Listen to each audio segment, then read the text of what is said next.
For any Xbox or PlayStation codes or cheap games on any platform, use the referral link in the description. It'll take you to g2a.com. Use the promo code CHES over there and you'll get yourself 3% cash back. Also, I've got a new merchandise store, hats, hoodies and new tee designs, all available right now on the link in the description. Hey guys, welcome to episode 15 of the Everton career mode here on FIFA 17. It's January 18th. We have ourselves an FA Cup replay against Hull City to play as the first game of the episode. We'll follow that up with a game against Crystal Palace as we head towards the second leg of the Football League Cup semi-finals against Liverpool after a 1-1 draw at Goodison Park. So we have to travel to Anfield for the second leg. Now, I asked you guys in the last episode which of the potential centre-back signings that we're looking at you would prefer that I signed. And their most popular suggestion, or most popular option, was Joel Veltman. So we will be prioritising him. Well, I'm still waiting to hear back for his exact stats from this scout report. You can see that Nicolas Söler and Jonathan Tah both look like very capable centre-backs too, as well as Mauricio Lemos, who is also very, very good. So we have a number of very, very talented young players to select from with regards our new centre-back signing. We currently have sold Phil Jagielka. We are currently in the process of selling Leighton Baines to Chelsea. So they've offered him £140,000 a week, which is almost 60 grand more than he's on here at Everton. So pretty sure that deal's going to go through. We have also a deal in the works, in the process. We've offered him a contract for Alban Lafont with a swap deal plus a little bit of cash for Martin Stekelenburg. So that deal should go through today as well. So hopefully we can bring in not just the one in Lafont, but two with regards to centre-back. New signings in today's episode. Do drop the video a like if you enjoy. Subscribe to the channel too to make sure you don't miss out on any further content. But without any further ado, let's jump into this first game against Hull City and get ourselves into the next round of the FA Cup. My starting lineup has Stekelenburg in goal for what could potentially be his last appearance. Leighton Baines at left back for what could potentially be, and probably is, his last appearance as well. The youngster Hill is playing again. I've also got Idrissa Gana Gueye in at centre mid. And Lukaku, back from injury, is on the bench for this one. Starting on the bench, Romelu Lukaku. So we'll see how we get on here against Hull City. We got, was it a 1-1 draw? I can't remember what the result was in the first leg. I think it was a 1-1 draw.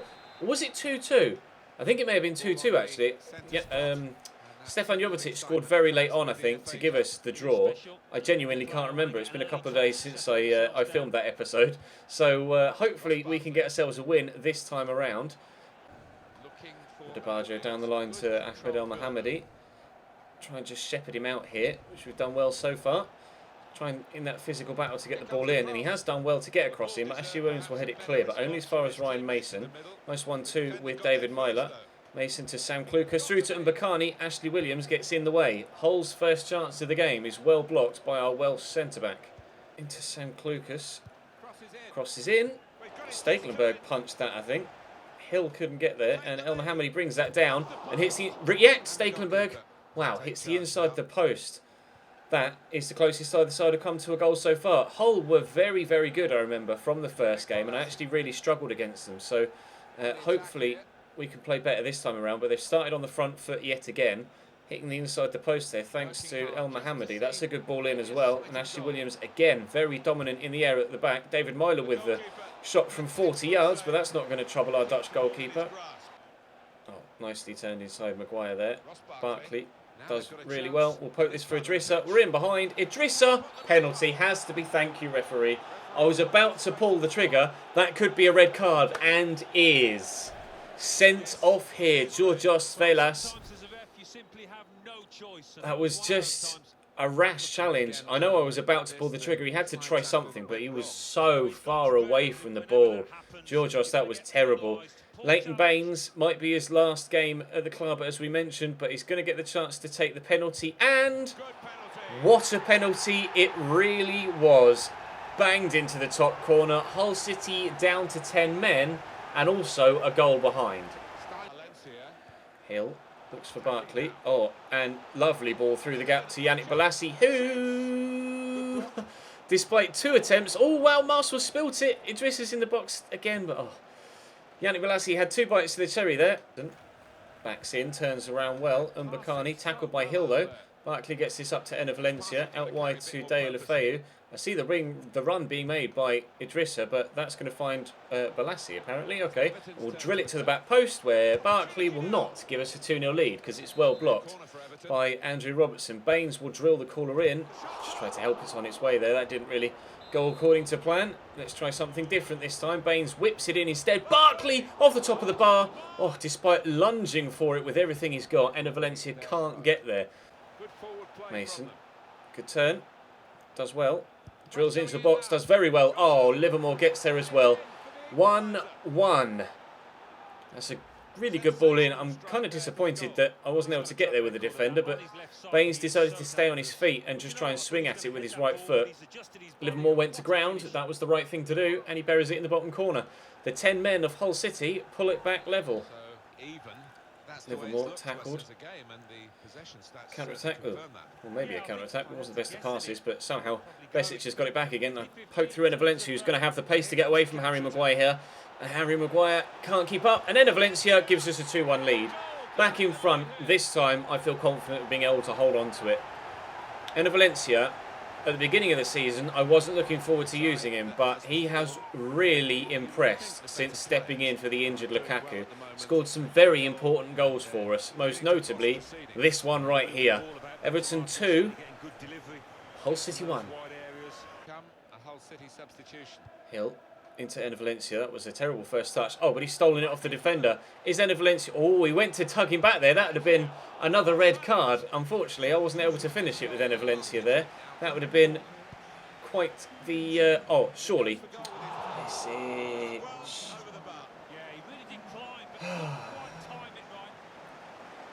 He can't get a freer header than that one, and he couldn't get it on target.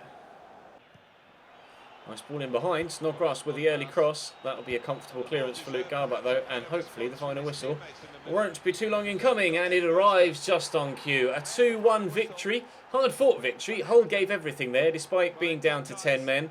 But thanks to a goal from Enna Valencia, we do get the win, and we are through to the next round of the English FA Cup. That's exactly what we needed, and we'll push back now to the transfer window and see what happens there. Had full scout reports back for Serler and Jonathan Tah. I'll be honest, while Serler is strong as fuck and really tall and good in the tackle, he's just not going to suit my style of play at all.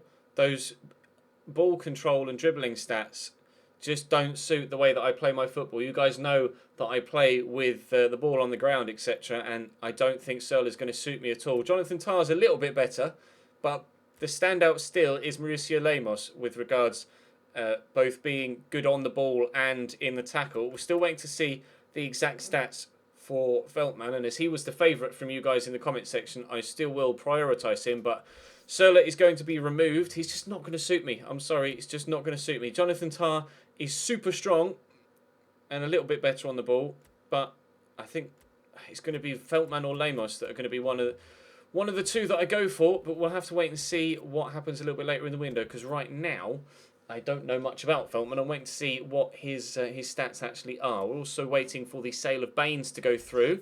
Alban Lafont has accepted the contract, so that deal is done. 1.7 million comes out the budget, but our wage budget shoots up. And of course, when Leighton Baines goes to Chelsea, we'll get an extra 80,000 there. And we're not going to need 180 grand's worth of stuff, are we? So I can go into my finances tab. I can go to the budget and put it all the way over here, knowing that we're going to get a huge bump to that wage budget figure when Leighton Baines sells. When Leighton Baines sells. I don't know why that was so hard to say. So we have confidence that we'll have the money to be able to afford a new centre-back. Question is, which centre-back do we go for? Hopefully this is going to be a scouter pack for Lemos. It's not. We've had an offer. There you go. Baines is gone. £10.5 million added to the budget. Besic has had an offer come in for him, a £9.5 million. Interesting. I don't want to sell Besic though. He's going to stay here, my hashtag Bosnian beast. But the transfer budget will now look slightly more appealing, as I can show you here. Finances the projection is still good, positive. We're going to go up by about 40 million in club worth, and as you can see, we have a significant amount of money now, £18.5 million and around £90,000 in the budget, which means we can go and offer, even though we don't know much about. There we go. We now know. I know his value. Okay, I don't know anything else about Veltman. Well, we'll offer for Lemos, and we'll still wait to see what happens with regards Joel Veltman, but he's valued at 15, so I will offer them 16, and we'll just see what they say to start off with. He's only on £17,000 a week though, so I could edit the budget a little bit more and free up some extra actual transfer budget, because we're not going to need all of that wage budget. But we're going to jump now into the game against Crystal Palace in the Premier League and hope to come away with a win in the league after our win in the Cup. Joel Ward. Strange turn, but a turn that almost led to a goal. He almost just span on the spot for no reason. Yohan Cabaye will put the ball into the box. Obviously has a fantastic delivery on him, but that fantastic delivery finds James Ward-Prowse, not a teammate. But I've been tackled, and look, Remy has the ball here. Back out to Yohan again. Can he deliver a better ball this time? Just a simple pass there. Back to Lurk Remy. Andros Townsend. Oh, good save, Sergio Rico. That was destined for the back of the net. Right, Cabaye, what are you going to do this time? You're going to put it around about the penalty spot? Yes, he is. And again, finds James Ward-Prowse. Well, he's picking my men out really nicely, but none of his own. Nicky Williams just poked this in front of James McCarthy.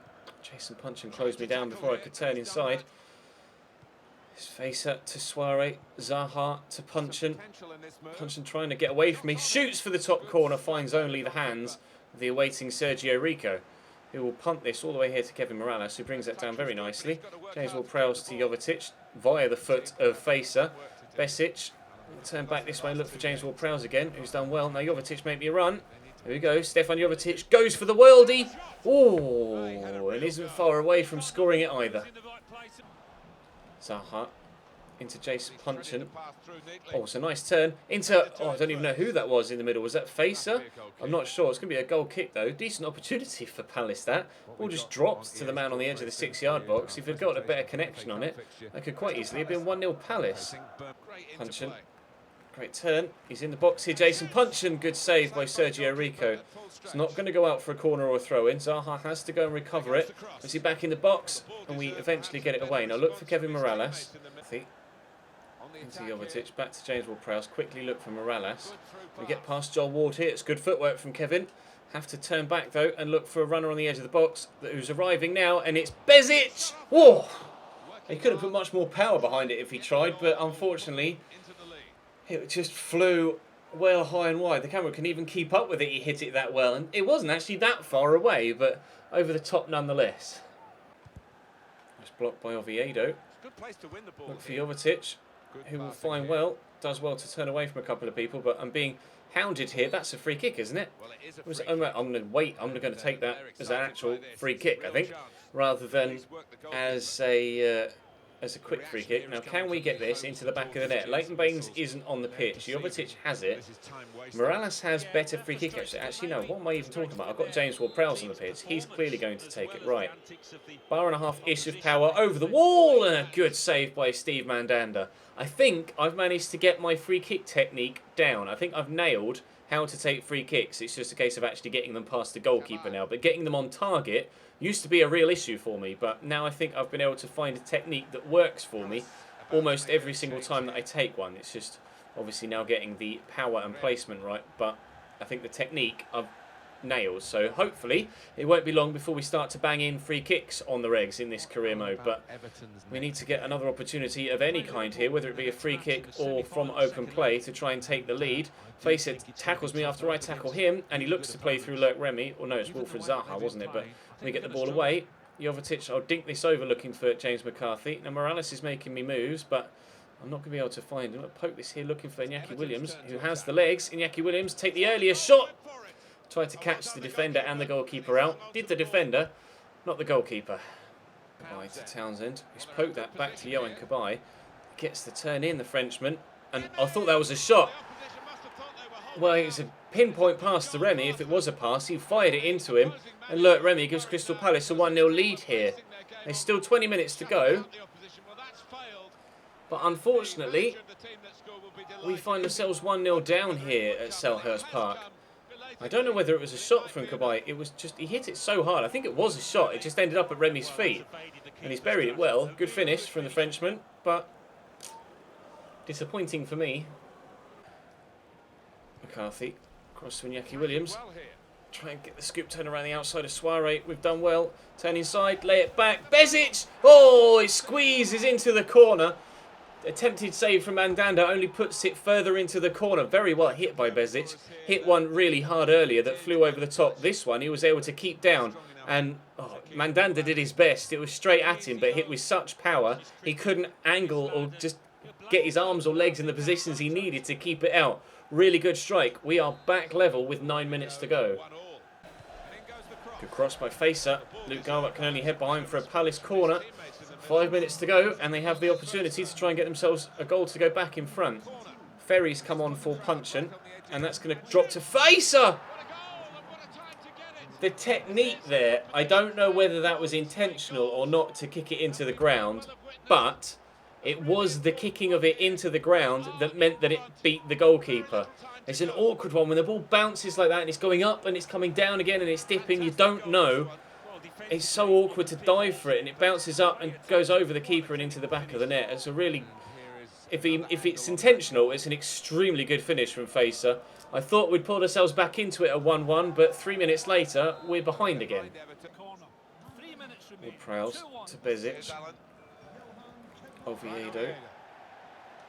Fire that in there to Jovetic, to Williams. Williams with a shot. Comfortable save for Mandanda in the end, sadly. Can we win this header? No. Yes. I don't know who won that header, but it's ended up with Iñaki Williams' feet. Whoever won it. Tried to play the through. Is that a free kick? Ah, it's not. It looks like we're going to lose this game here. With the fixture list being the way it has been in this month, I think, to be fair, we've done pretty well to only come away with this one defeat, if it does end in defeat. We've still got another game, another 2 games, sorry, to play in the month, but